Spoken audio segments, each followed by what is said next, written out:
All right, let's talk about a statement that, can feel like either a warm hug or an impossible puzzle, depending on where you're at in life.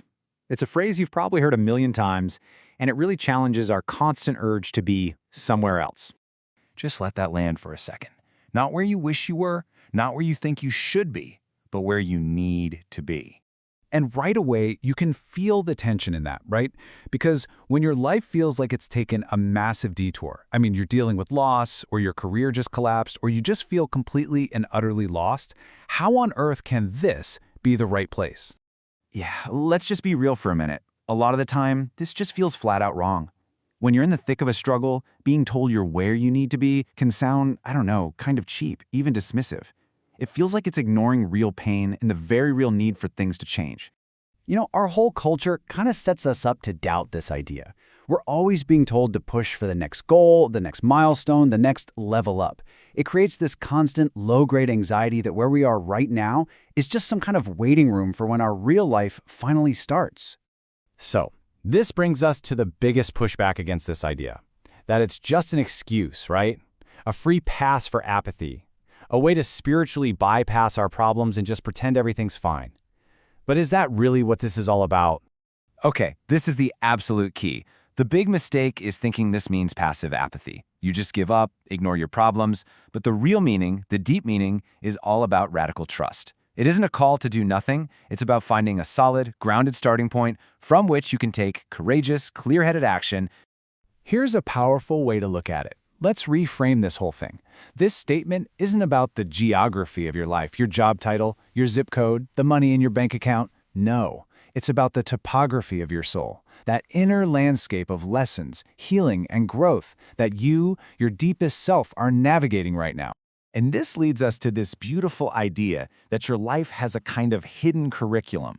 What this means is that every moment, and especially the hard ones, isn't just a random accident. It's a precisely designed lesson, tailor-made for your own growth. Just think about a seed for a moment. When we're going through those really tough times, confusion, heartbreak, failure, we feel just like that seed. We feel buried in the dark, cold, damp soil, stuck, invisible. But what if we see it differently? For that seed, the darkness isn't a tomb, it's a womb. It's the absolutely perfect, essential place for it to start becoming what it's meant to be. It's a place of nourishment. And all that pressure we feel, the weight of our problems, the feeling of being held down by circumstances, well, for the seed, that pressure isn't meant to crush it. It's the catalyst. It is the very force that makes it finally crack open and begin to push its way toward the light. Our biggest challenges can do the very same thing for us.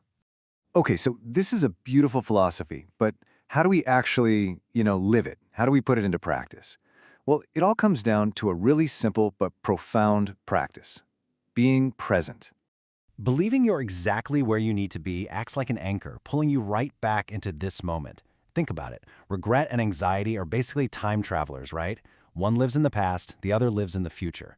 Accepting the now pulls you out of that. It frees you from the trap of constantly comparing your life to someone else's, and it starts to dissolve the illusion that you've made some terrible mistake.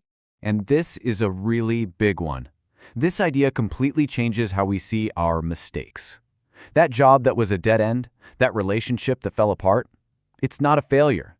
In your soul's curriculum, that was an advanced course. It was probably the most powerful teacher you could have had, pointing you back to a more authentic path you never would have found otherwise.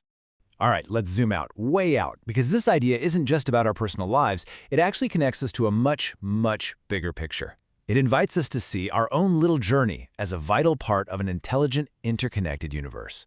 The idea here is that the universe isn't just some cold, random machine. It's alive. It's participatory. It's actually experiencing itself through you, through your unique perspective, your struggles, your triumphs. Your point of view is not just valuable, it's necessary. And that pretty much says it all, doesn't it?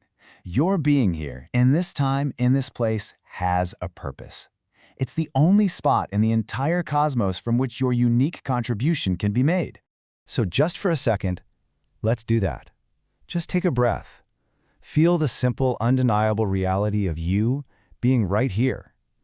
Feel the intelligence that is breathing your body without you even trying. You didn't get here by accident.